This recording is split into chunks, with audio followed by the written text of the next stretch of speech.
Bem, pessoal, começando então mais um xadrez do zero. Na aula de hoje eu vou tratar sobre o meio do jogo.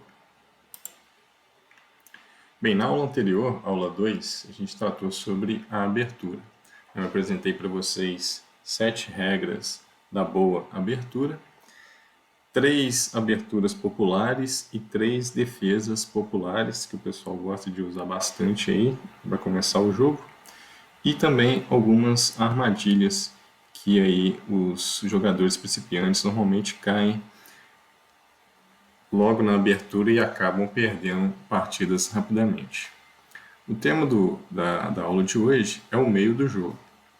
O meio do jogo, o objetivo do meio do jogo é ganhar vantagem material ou, se possível, realizar o checkmate. Normalmente o checkmate no meio do jogo é um pouco difícil por causa no meio do jogo você ainda tem uma grande quantidade de peças no tabuleiro. Isso acaba dificultando para você chegar no checkmate. Mas é possível sim você conseguir o checkmate já no meio do jogo. Para alcançar esses dois objetivos, a gente utiliza de duas armas. Primeiro, a tática. A tática nada mais é do que a combinação de movimentos que você já tem um resultado aí de curto prazo. E a outra arma é a estratégia, né, que são movimentos que vão ajudar no longo prazo. Muitas vezes o jogador principiante, ele vê um jogador mais experiente fazer um determinado movimento e fica em dúvida, né, por que ele fez aquele movimento. Muitas vezes esse movimento é um movimento estratégico que só vai mostrar a força dele depois de alguns lances. Então, eu vou começar a apresentação do meio do jogo utilizando então vários temas táticos. O primeiro é o tema mais comum da tática, que é o garfo. O garfo, também conhecido como ataque duplo, é quando atacamos duas peças com um único movimento. E o garfo é o golpe tático mais simples porque você consegue realizar ele com todas as peças do tabuleiro, do bispo até o rei. E eu vou apresentar para vocês justamente exemplos de garfo com todas as peças, começando com o peão. Tá? Então, nesse exemplo, as brancas atacam tanto o bispo quanto o cavalo com o peão da coluna G. Aqui, as pretas, né, o que elas podem fazer? Elas podem capturar esse peão, mas elas estão trocando um bispo por um peão. Você pode aplicar o garfo também com o cavalo. Tá? Aqui no caso do cavalo, ele consegue atacar até várias peças ao mesmo tempo. Nesse exemplo, quando eu coloco o cavalo em E6, eu estou dando um cheque no rei, estou atacando a torre, estou atacando a dama ao mesmo tempo. Tá? Alguns jogadores chamam esse tipo de ataque de tridente. Né? Você está atacando 3 peças ao mesmo tempo com o cavalo. No próximo exemplo, eu vou fazer o garfo com o bispo. Né? Reparem que nessa diagonal aqui de casas claras, a gente tem tanto o rei quanto a torre. Então, se eu coloco meu bispo em D5, eu aplico um cheque no rei e ataco a torre preta ao mesmo tempo. O rei vai para H8 e o bispo captura a torre em B3. Um golpe tático agora, um garfo com a torre. Né? Mais uma vez a gente percebe um alinhamento entre o rei e o cavalo.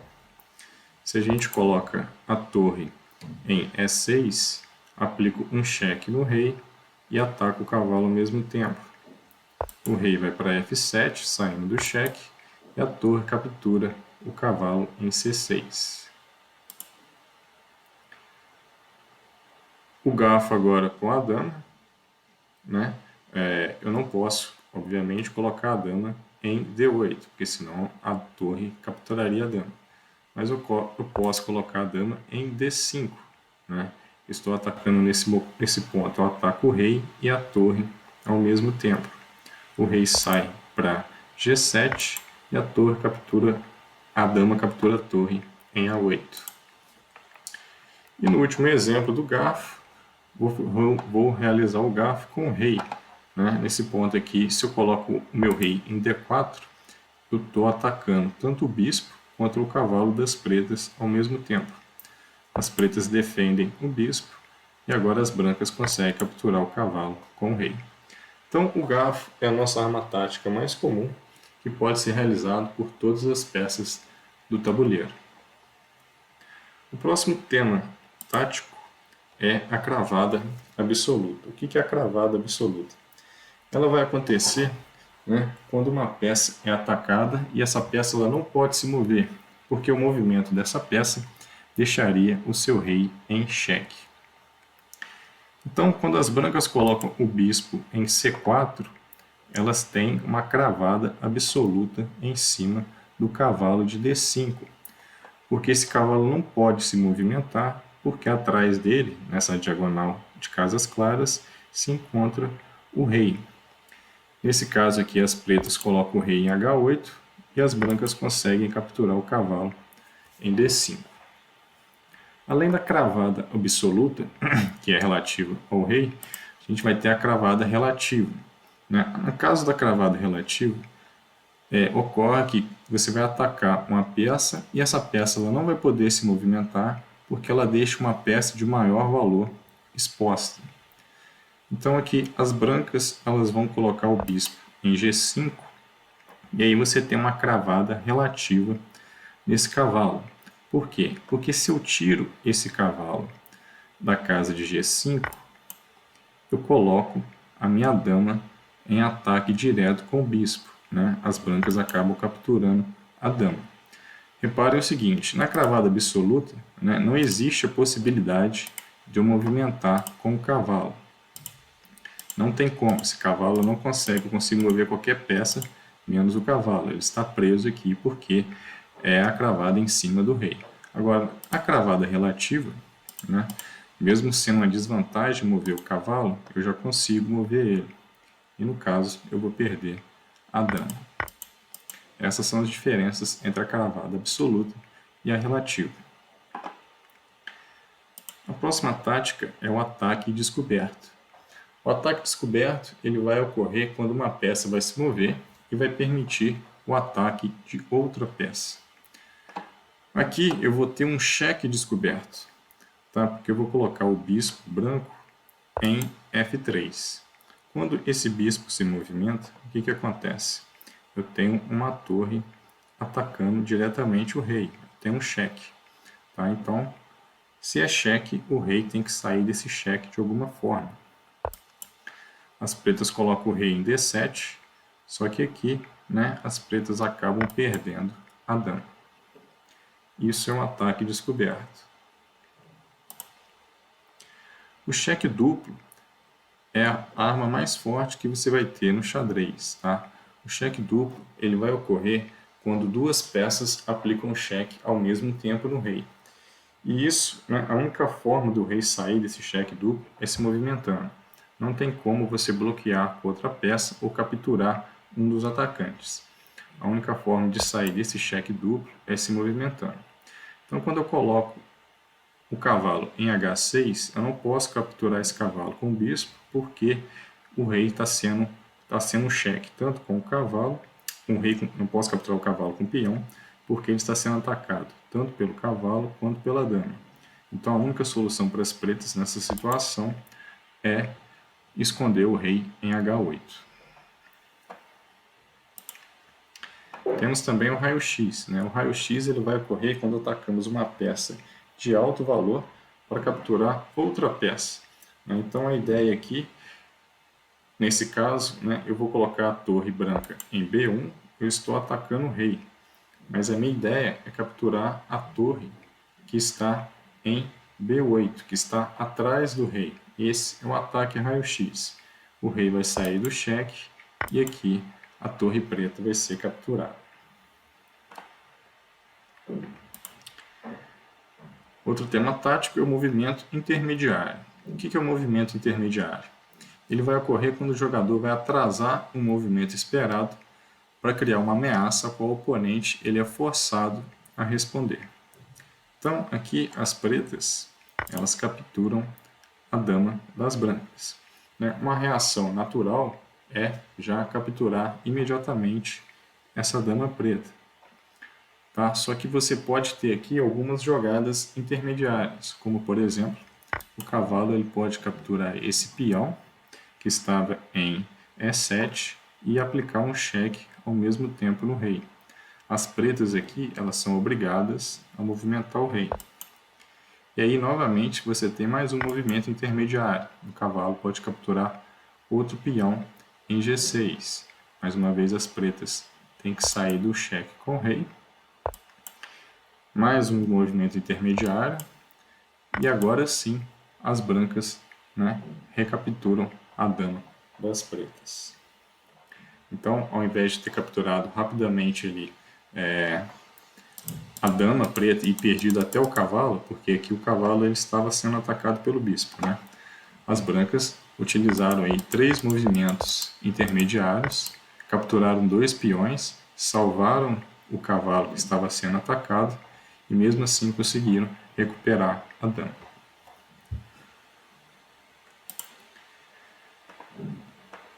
Outro tema tático é o sacrifício. O sacrifício é um movimento que vai resultar em dar material para o adversário. Então, você vai dar o material para o adversário com o objetivo de ganhar uma compensação ou posicional ou tática. Nesse exemplo aqui, você vai sacrificar a dama, colocando a dama em G8, mas eu vou ganhar aqui simplesmente o jogo. Aqui, sacrifiquei a dama em G8, a única opção das pretas é capturar a dama com a torre.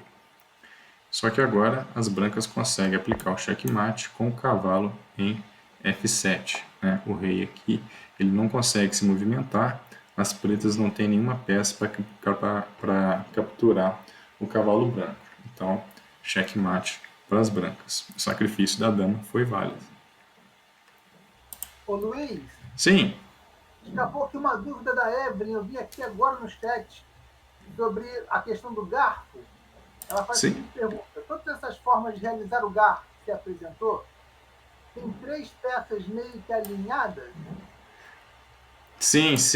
Quando você tem o garfo, normalmente você tem um alinhamento entre algumas peças. Por exemplo, no primeiro exemplo, você tem aqui o bispo alinhado com o cavalo. Eles estão na mesma direção. Então, você ataca exatamente esses 2 bispos com o peão que eles estavam alinhados. No segundo exemplo, já tem um alinhamento aqui um pouquinho mais difícil, que você está usando o cavalo, que ele ataca em L. Mas você tem um certo alinhamento sim, olha só, o rei está alinhado com a dama, na mesma diagonal, a torre também está alinhada com a dama, na mesma coluna. E aí você consegue atacar as 3 peças com o cavalo. Terceiro exemplo, a gente vai ter aqui o alinhamento da torre com o rei na mesma diagonal, o que possibilita aí o ataque duplo. Mesma coisa aqui com a torre, o rei e o cavalo estão na mesma linha, na linha 6, e aí possibilita o ataque da torre. Bem, com a dama aqui a gente tem um alinhamento da torre com o rei na mesma linha, mas você vai ter também esse alinhamento aqui, nessa interseção aqui, nessa quase diagonal, esse ponto onde você consegue atacar tanto o rei quanto a torre ao mesmo tempo. Então, a ideia básica do garfo é esse alinhamento entre as peças.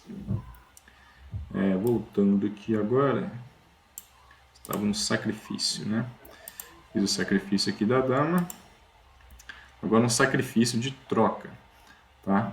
Nesse sacrifício aqui eu vou trocar uma peça por outra, tá? Mas essa troca vai me dar uma vantagem, que no caso aqui também vai ser o checkmate. Então eu ataco, eu faço um cheque no rei com a minha torre, e aí as pretas têm que capturar a minha torre com o bispo branco, com o bispo das casas claras. Mas aí eu troco, eu toco minha torre com o bispo e aplico o checkmate nas pretas. Aqui houve um sacrifício de troca, porque uma peça por outra. a gente tem também o sacrifício do desvio, né? Como que vai realizar o sacrifício de desvio nesse exemplo? Eu coloco aqui a minha torre em E1. E aí as pretas, elas estão vendo, essa torre está em defesa, né? E prefere capturar essa torre com o bispo de casas escuras. Só que o que acontece? O bispo de casas escuras, quando ele estava nessa posição, ele defendia a casa de G7. O que aconteceu aqui foi um sacrifício de desvio, né? Coloquei minha torre na coluna E, o bispo capturou e agora essa casa ele não está defendendo mais, o que vai possibilitar o checkmate pelas brancas. Então você desvia uma peça de uma posição para outra para você ganhar, no caso aqui, alguma vantagem posicional ou tática.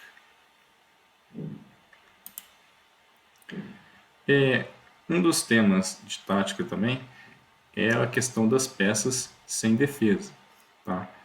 Quando você está em um jogo, se você tem uma peça sem defesa, ou se o seu adversário tem uma peça sem defesa, isso é uma debilidade tática. Né? E você tem que criar alguma coisa para poder aproveitar essa debilidade tática.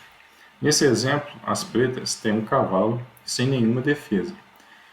Para poder explorar esse fato, né, eu vou utilizar um garfo com a dama. Eu vou aplicar um cheque no rei e vou atacar ao mesmo tempo o cavalo que está em defesa. As pretas saem do cheque com o rei e agora as brancas conseguem capturar o cavalo. Outro tema tático é a questão que a gente já citou aqui, a questão do alinhamento. A gente tem aqui a torre branca está alinhada com a torre preta. Só que a gente tem aqui um peão no meio. O que a gente pode fazer nesse caso para aproveitar esse alinhamento? A gente pode dar um cheque no rei com o peão. O rei captura o peão, só que agora a torre tem um caminho livre, a torre branca tem um caminho livre para capturar a torre preta em A3.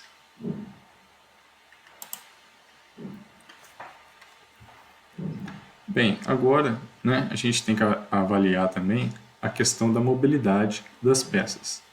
Nesse exemplo, a dama preta ela só possui uma casa para se mover, uma casa salva, que é a casa aqui de B4. Qualquer outra casa que ela se movimentar, ela é capturada. Tá? Então, esse cavalo está defendido pela dama, ela não ataca nenhuma peça, esse peão está defendido pelo cavalo. Qualquer outra casa que essa dama se movimentar, ela está perdida. Então, como essa é a única casa salva dela, eu vou justamente colocar minha torre em B1, que aí eu elimino todas as casas salvas, todas as casas que a dama poderia se movimentar sem nenhum problema. Nesse ponto, a dama não tem nenhuma casa de salvação, ela está completamente perdida. Então, a melhor jogada para as pretas é a captura da torre pela dama, e aí a gente captura a dama das pretas com o cavalo, colocando ele em B1. O terceiro tema tático é a questão dos peões que estão prestes a serem promovidos. Lá na primeira aula, eu ensinei a vocês quando o peão chega na última fileira, aqui no caso o peão branco chega na 8ª fileira, ele pode ser promovido para qualquer peça, inclusive para uma dama. Então nesse exemplo eu já tenho um peão que está na 6ª fileira, eu preciso só de 2 movimentos para ele chegar na 8ª fileira e virar uma dama. O que a gente tem aqui? As brancas têm um bispo que está indefeso, está sendo atacado pela torre, e as pretas eles têm também um bispo que está indefeso e está alinhado com o bispo das brancas. O que as brancas vão fazer nesse caso? A melhor jogada é ameaçar a promoção desse peão. Se as pretas não impedirem essa promoção, esse peão de avançar, ele vai virar uma dama na próxima jogada. Então, para as pretas, a melhor jogada nessa situação é capturar o peão com o bispo de casas claras, só que aí eles vão perder o bispo de casa escura. né? Mas é uma troca. É melhor você perder um bispo do que ter que enfrentar uma dama a mais aí no jogo. Então, né, o que a gente tem que fazer para identificar essas oportunidades táticas no tabuleiro? Primeira coisa, a gente vai ter que examinar todas as peças do oponente, de preferência por ordem de valor. Primeiro a gente avalia o rei, depois a dama, as torres, os bispos, os cavalos e, por último, os peões. E aí a gente vai examinar essas peças procurando algum problema, ou seja, de defesa, ou de alinhamento, ou de mobilidade. Depois dessa análise, né, a gente pode examinar também a situação dos peões que estão sendo prestes a serem promovidos. Só que muitas vezes, né, essas oportunidades táticas, elas não estão assim tão na nossa cara. Então a gente tem que criar essas oportunidades táticas para poder a gente conseguir aí alguma vantagem material na partida. Olha esse exemplo, né? As pretas, elas estão com 3 peças aqui, todas elas estão defendidas. A torre está sendo defendida pelo cavalo, o cavalo está sendo defendido pelo bispo e o bispo está sendo defendido pelo rei. Então, o que eu tenho que fazer aqui para poder criar alguma oportunidade tática? Eu tenho que fazer algum lance forçado para poder eu criar e eu conseguir explorar alguma oportunidade tática.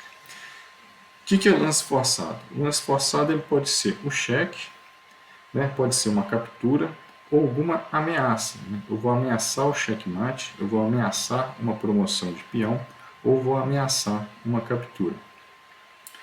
Nesse exemplo aqui em questão, eu vou começar a criar a minha oportunidade tática capturando a torre em B7. Eu capturo a torre em B7 e aplico um cheque no rei ao mesmo tempo. As pretas recapturam a torre com seu cavalo, né, em B7. Só que aqui nesse momento eu crio uma oportunidade tática. Eu tenho aqui o cavalo alinhado com o rei e o cavalo está indefeso. Com isso, eu aplico um cheque no rei e ataco o cavalo ao mesmo tempo, né? Eu aplico um garfo. O rei sai do cheque e aqui as brancas capturam o cavalo. Foi criado um problema de defesa para as pretas. No segundo exemplo agora, eu vou criar um problema de alinhamento. Tá? O que eu tenho aqui? Eu tenho que a torre em A1 está alinhada com o rei. Como que eu posso aproveitar esse problema de alinhamento? Bem, primeiramente, eu posso aproveitar aplicando um cheque em H2 com a dama. O rei não pode capturar a dama porque ela está defendida pelo bispo em D6. O rei então sai do cheque para F1, a dama vai para H1, aplica um cheque novamente, e aqui ela aplica, né, aquela tática do raio-x. Ataquei o rei, mas eu estou mirando aqui, na verdade, na torre que está atrás dele. O rei sai do cheque e a torre é capturada. Explorando um tema agora de mobilidade. Né? Se a gente prestar atenção nessa torre que está aqui em A7, ela está com um problema de mobilidade e um problema de defesa. Não tem nenhuma peça defendendo ela e ela não pode se movimentar para nenhuma casa. Repare que o bispo está atacando aqui essa diagonal de casas claras. Então a torre não pode ir para A8 nem para B7. Ela está presa aqui em A7. Como que eu posso aproveitar essa deficiência na mobilidade da torre? Bem, eu posso aproveitar criando primeiramente uma ameaça. Quando eu coloco a dama em H5, né, eu estou ameaçando um checkmate aqui em H7. As pretas têm que defender esse checkmate. Então elas avançam com o peão para G6 atacando a dama. E agora, né, eu coloco a minha dama em C5 atacando a torre desprotegida. Então reparem só, agora a torre não tem escapatória, né? Ela está sendo atacada pela dama aqui e para qualquer outra casa que ela se movimentar, ela vai ser capturada pelo bispo. a torre vai para A8 e é capturada pelo bispo. Então foi criado um problema, foi explorado um problema de mobilidade com a torre preta. Você pode criar também um problema de promoção de peão. A branca, as brancas têm um peão aqui em F6. Esse peão faltam 2 casas para ser promovido. Só que tem um problema, tem um peão aqui na frente, um peão em F7, e você tem uma torre em E6 e a dama em G6 que também está atacando esse peão. Como que a gente pode criar então uma oportunidade de promoção e conseguir promover esse peão? Bem, primeiramente a gente começa com um lance forçado, que é um cheque com a dama em C8. As pretas saem com o rei para H7 e agora vem um tema de sacrifício. A dama se sacrifica capturando a torre e com esse sacrifício o que acontece? As pretas elas têm que capturar a dama de volta, senão elas vão ficar com a torre a menos na partida. E aí você libera espaço para o peão de F6 promover. As brancas avançam esse peão e aqui as pretas, elas têm que impedir essa promoção para a dama. Esse peão ainda está sendo defendido pela torre em F2. A melhor jogada para as pretas aqui é colocando a dama em G7, mas isso não impede a promoção do peão para em F8, virando uma dama, onde aqui você vai trocar a dama, mas as brancas vai ficar com uma torre de vantagem na partida.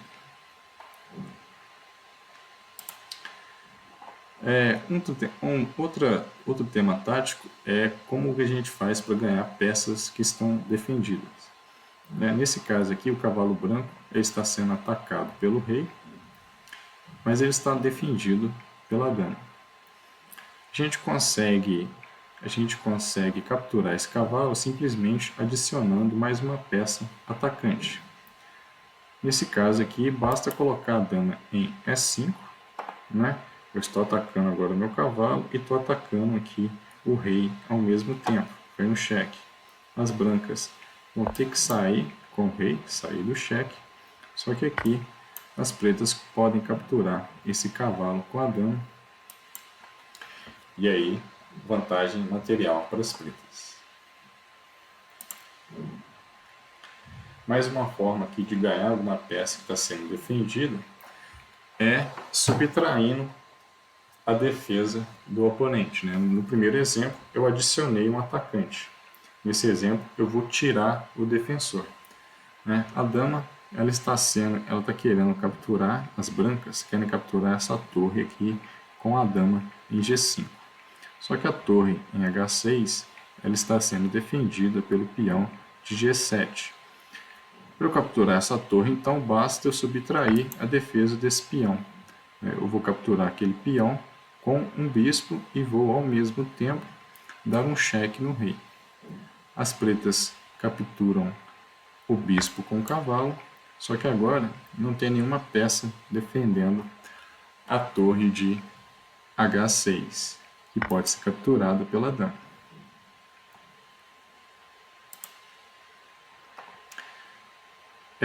No próximo ali, ganhando peças defendidas, a gente vai aproveitar a situação que a dama das pretas, a dama em B6, ela está sobrecarregada.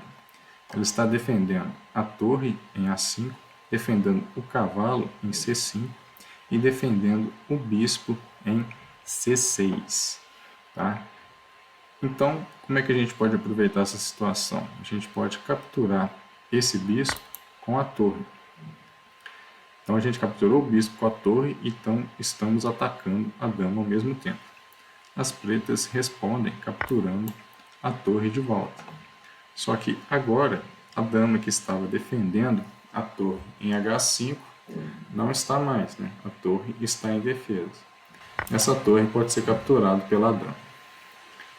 Vantagem material para as brancas. E agora aqui no último exemplo, de ganhando casas. Agora a gente vai ganhar uma casa que está sendo defendida, né?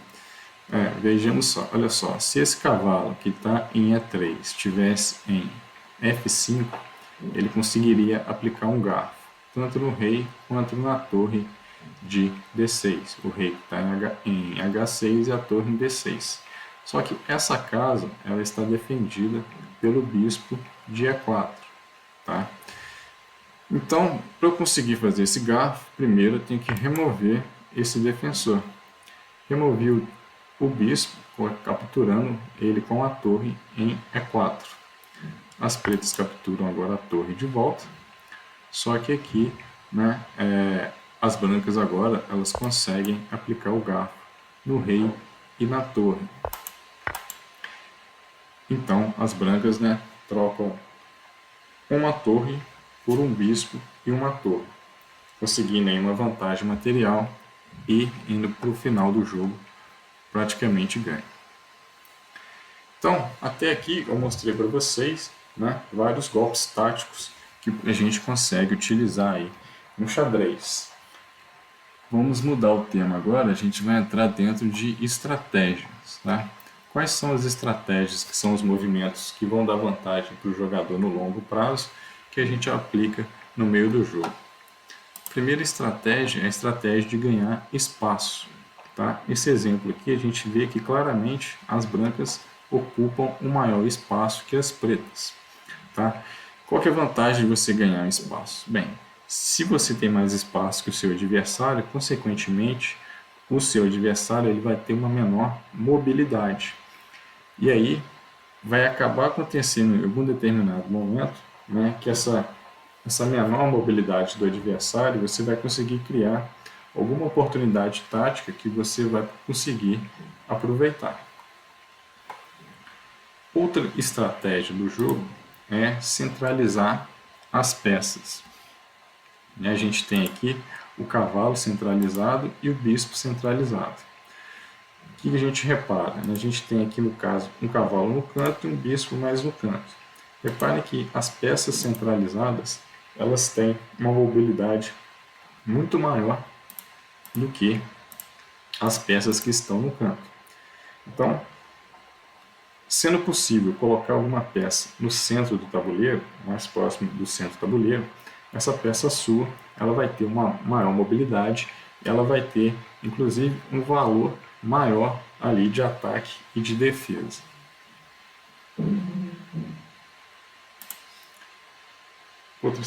Outra estratégia que o pessoal gosta de usar e que é muito boa é o controle do centro do tabuleiro. Mais uma vez, esse tema também está ligado com a mobilidade das peças. Aquele jogador que consegue controlar o centro, ele consegue uma maior mobilidade que suas peças e dificulta aí o ataque das peças adversárias. A próxima estratégia é simplesmente você tem que trocar as peças quando você tiver alguma vantagem material. Reparem só nessa seguinte situação, as brancas têm uma torre a mais do que as pretas, e as pretas têm apenas 2 peões a mais do que as brancas. Nesse caso aqui, é vantagem para as brancas trocarem o máximo possível de peças com o adversário. Tá? Porque à medida que você vai trocando suas peças, vai diminuindo as peças do tabuleiro, essa vantagem, mesmo que pequena, ela vai ficando mais importante. Quando você tem muitas peças no tabuleiro, o fato de você ter uma torre a mais, talvez não faça tanta diferença. Mas no final do jogo, quando você tem poucas peças, essa torre a mais no tabuleiro vai acabar te dando a vitória. E aí, a estratégia ao contrário, se você tiver em desvantagem material, você tem que evitar fazer esse tipo de troca, porque você está dando mais vantagem para o adversário. Nesse caso aqui, a única vantagem das pretas são 2 peões, cada um, as brancas têm uma torre, as pretas também, e as brancas e as pretas têm os pares de bispos. A única diferença é que as pretas têm 2 peões a mais. Então, se a gente troca aqui simplesmente as peças, né? Vou colocar aqui até o Stockfish. Olha só, o Stockfish está dando uma vantagem muito maior para as pretas do que para as brancas, simplesmente porque as pretas têm 2 peões a mais. Deixa eu voltar aqui na situação inicial, né? Voltando aqui na situação inicial, as pretas têm uma certa vantagem, mas não é, né, tão grande quanto a vantagem após as trocas das peças, né? Então, se você está com desvantagem material, evite trocar qualquer peça sua com o adversário. A próxima estratégia é evitar as estruturas de peões fracos. Tá? O que é um peão fraco? A gente tem 3 casos de peões fracos. Tá? A primeira estrutura de peão fraco são os peões dobrados. Aqui a gente tem um exemplo, né, que são os peões em B4 e B5. Por que é uma desvantagem? Porque um peão não consegue apoiar o outro, não consegue defender o outro. Tá? Isso dificulta, inclusive, a mobilidade do peão que está aqui em B4. Se eu quiser avançar esse peão, antes eu preciso avançar o peão que está em B5. Então, peões dobrados é uma debilidade tática. Tá? A ideia, inclusive, é você criar essa debilidade tática no seu adversário. Tá? Outra debilidade tática é o peão isolado. A gente tem aqui um exemplo de peão isolado em G2. O que é um peão isolado? É um peão que também ele não consegue ser defendido por nenhum outro peão. Tá? Então, esse peão aqui em G2 não tem nenhum peão na coluna F, nem um peão na coluna H. Então, ele está isolado. Não consegue, não tem nenhum peão para defender ele. E por último, é o peão atrasado. Né? As brancas têm aqui um peão muito forte, que é o peão em D6. Né? Faltam 2 casas para ele ser promovido. Só que esse peão aqui em E2, ele está atrasado. O ideal seria que ele estivesse aqui em E5 ou, na pior das hipóteses, aqui em E4, para apoiar, inclusive, o avanço do peão em D6. Então, né, essas estruturas eles vão acabar criando alguma debilidade que pode ser aproveitada pelo adversário.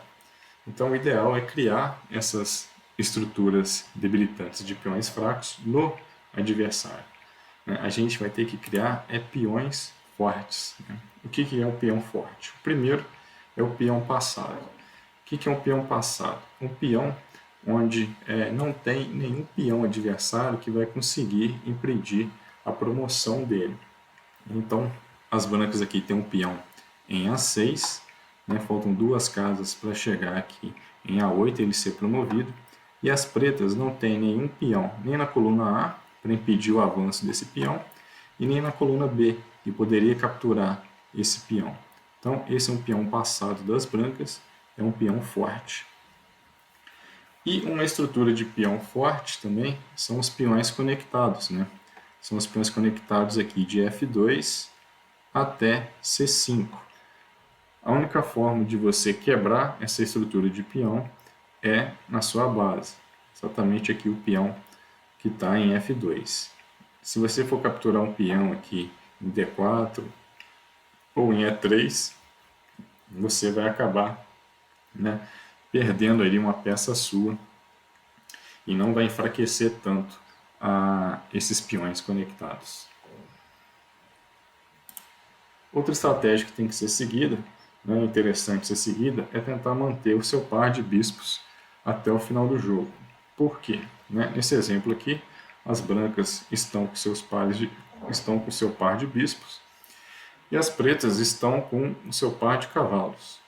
O que a gente consegue observar? Né? Os bispos no final do jogo eles têm uma mobilidade muito maior do que os cavalos.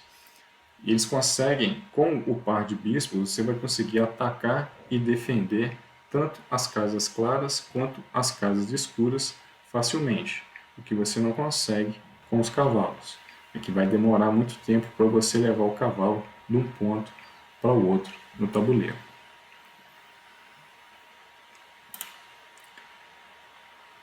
Próxima estratégia é o controle das colunas com com as torres, né? Então você vai tentar controlar as colunas abertas com as torres. Nessa situação aqui, né, a gente tem que a vantagem material praticamente não existe, tá? Olha só, você tem 2 cavalos, 2 cavalos. A vantagem aqui é só de um bispo, né? 2 bispos, 1 bispo, 2 torres, dama e a dama. A maior vantagem aqui das brancas é justamente, né, você ter essas 2 torres aqui nessa coluna aberta. Por isso que o Stockfish está dando toda essa vantagem aqui para as brancas. Então é uma vantagem puramente posicional, tá? Faz toda a diferença aí no jogo, onde você consegue colocar as suas peças. E se você conseguir colocar, né, 2 torres numa coluna aberta, sua vantagem vai ficar muito grande em cima do adversário. E a última estratégia é ganhar e manter a iniciativa do jogo, né? Olha só, as pretas acabaram de fazer aqui um garfo, né? Atacaram aqui o bispo e o cavalo das brancas ao mesmo tempo. Só que aqui as brancas elas querem manter a iniciativa do jogo. Manter a iniciativa é fazer com que as pretas aqui no caso acabem jogando na defensiva. Então qual que é a melhor resposta das brancas aqui nessa situação? É capturar esse peão com o bispo, tá? Com essa captura o bispo defende o cavalo e ataca a dama das pretas ao mesmo tempo. As pretas respondem capturando o bispo com o cavalo, tá? As brancas elas querem manter a iniciativa, então elas dão um cheque com a dama em F7. Repare que esse cavalo não pode capturar essa dama porque ele está cravado, uma cravada absoluta, porque a torre está de cara para o rei. Esse cavalo não pode se movimentar. Cheque nas pretas, o rei sai para o D8. As damas aqui, mais uma vez, elas querem continuar com a iniciativa. Então, elas vão capturar o cavalo com a torre. Isso aqui é um sacrifício de material, né? Porque a torre ela vale 5 pontos, o cavalo só vale 3. Né? As pretas aqui capturam a torre. As brancas continuam com a iniciativa, dando um cheque no rei com o cavalo em E6. As pretas saem para o único lugar que podem sair, né, com o rei em C8. As brancas mantêm a iniciativa, colocando a dama em E8, aplicando um cheque no rei. O rei sai para B7. E aqui, né, para finalizar, o cavalo dá um cheque no rei em D8. O rei sai para C7, mas aí, né, as brancas conseguem capturar a dama preta em E5. Então, ganhar e manter a iniciativa no jogo do xadrez é muito importante, né? Você vai colocar o seu adversário sempre jogando na defensiva, enquanto você vai desenvolvendo as suas peças, melhorando a posição delas e criando alguma debilidade tática também no adversário. E aí, eu coloquei aqui para finalizar, né, como é que a gente pode fazer para treinar essa tática. Bem, o Lichess ele fornece duas ferramentas que eu acho bem interessante, que é o Puzzle Streak e o Puzzle Storm. Tá? São exercícios táticos, normalmente exercícios que são exercícios que começam fáceis e vão aumentando a dificuldade à medida que você vai resolvendo. Eu coloquei aqui primeiro no Puzzle Streak, onde se você errar, você está fora. Tá? No Puzzle Storm, depois eu vou entrar, você tem que acertar várias vezes, você tem que acertar o máximo possível de quebra-cabeças dentro de 3 minutos. Fazendo aqui o Streak rapidinho, né? Então aqui, o que acontece? Esse rei, analisando primeiro o rei ele está com a mobilidade dele limitada, né? Ele não pode vir aqui pela fileira 7, porque a torre está atacando essa fileira. Ele não pode vir aqui para F5, porque esse F5, essa casa de F5 está sendo protegida pelo peão de G4. Então, qual a melhor jogada aqui para as brancas? É o checkmate em 1, né, avançando esse peão de H4 para H5. E ali era cheque, mate, vitória das brancas. E aí o que acontece? À medida que você vai resolvendo os exercícios, né, os exercícios eles vão ficando um pouquinho mais difíceis. A gente tem aqui dificuldade aqui do lado. O outro eu não lembro direito quanto que era, mas era menor que 1068. Então aqui a gente consegue também, vamos fazer um teste rápido. Dei cheque aqui. Agora olha só, mais uma vez o rei está com mobilidade limitada, né? Ele não pode vir para essa casa, ele não pode vir para essa casa, não pode vir para cá por causa do peão, não pode vir para D7 por causa do cavalo, e não pode vir para nenhuma casa na fileira 8 por causa da dama. Então se eu coloco a dama agora aqui em E8, ela é checkmate, tá? E aí o que acontece quando erra? Olha só, aumentou aqui a dificuldade. Quando a gente erra, vou fazer o movimento errado. O movimento certo aqui era vir com a dama para H7 checkmate. Se eu simplesmente prefiro, vou capturar a torre porque ela está em defesa. Pronto, perdi. Perdi e ele mostra ali qual seria o melhor movimento. Esse é o puzzle Streak. O puzzle Storm, deixa eu mostrar aqui rapidamente, é bem parecido, tá? Só que aqui você pode errar, só que aqui você vai ter um limite de tempo. Se você aqui no caso, você tem aqui a torre alinhada com o rei. Então se eu colocar o meu bispo aqui atacando a torre junto com o rei, eu vou trocar um bispo por uma torre.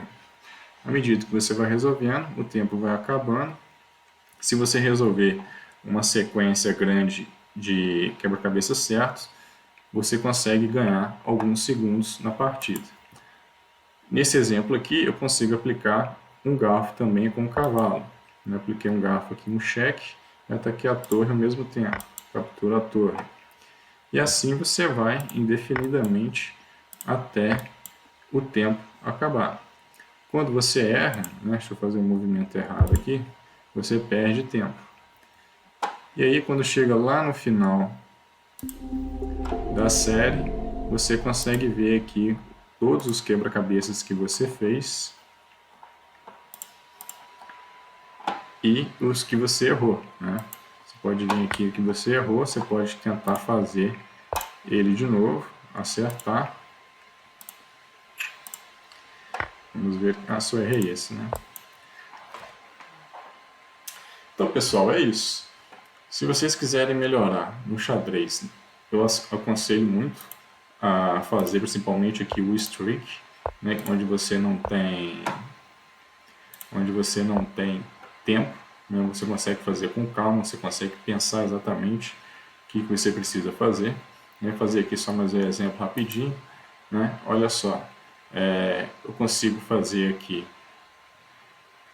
um garfo no rei e na dama, e esse peão não vai conseguir capturar meu cavalo porque ele está cravado pela minha dama aqui em G2.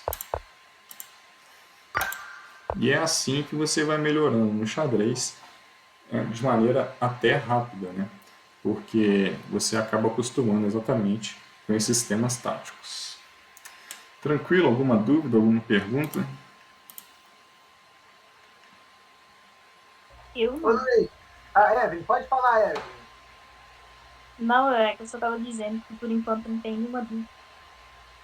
Nenhuma? Eu vi que você ficou encantado aqui com as jogadas aqui, né? Com as estratégias e as táticas no TAT. Muito. O que mais me chamou a atenção foi o sacrifício, o negócio de evitar peão fraco e a do garfo também. Legal.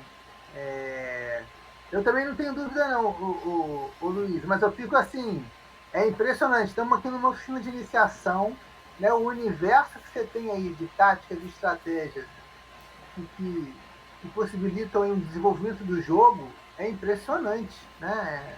Para mim, estou sempre aprendendo com xadrez, né? E esse exercício que você deu a dica aí do quebra-cabeça e do Lichess, sensacional, também gosto muito, sempre na medida do possível que eu posso fazer, eu me dedico aí ao quebra-cabeça para tentar, eu digo que é refinar meu olhar sobre o tabuleiro, né? Acho que o quebra-cabeça ajuda a gente nisso, né? Porque durante o calor do jogo, dependendo do estado que você se encontra, às vezes você não consegue enxergar o que o quebra-cabeça ensina pra gente, né? Ele ajuda bastante.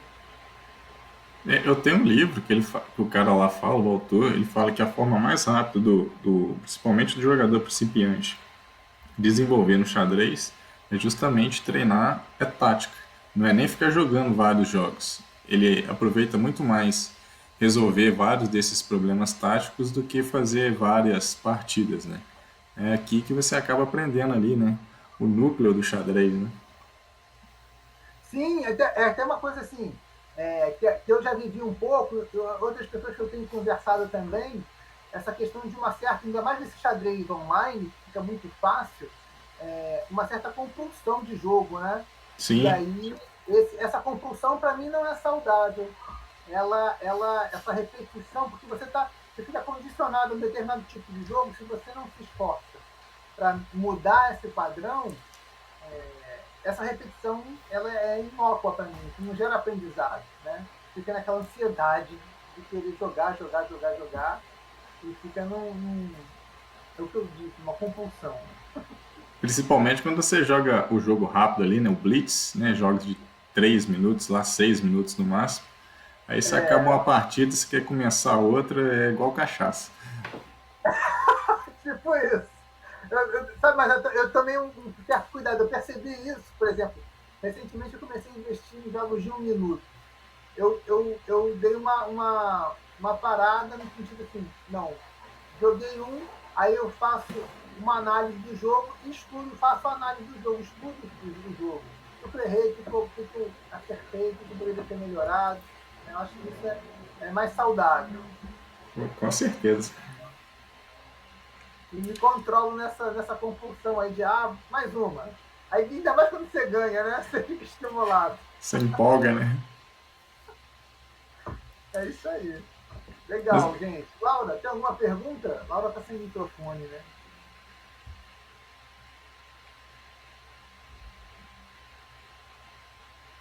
Não. mas então, Você quer pessoal, falar? então eu vou encerrando aqui por hoje, né? Lembrando que semana que vem, na próxima quarta, a gente encerra também o xadrez do zero com temas de finais do jogo. Maravilha. Vamos lá. Semana que vem estamos aí. Eu, Obrigada, Luiz, Marcelo, Laura. Até a próxima quarta. Até a próxima. Nesse mesmo link, Evelyn. Beleza, até mais, gente. falou, Valeu. tchau. Valeu, Luiz. Evelyn, semana que vem. Ih, foi embora.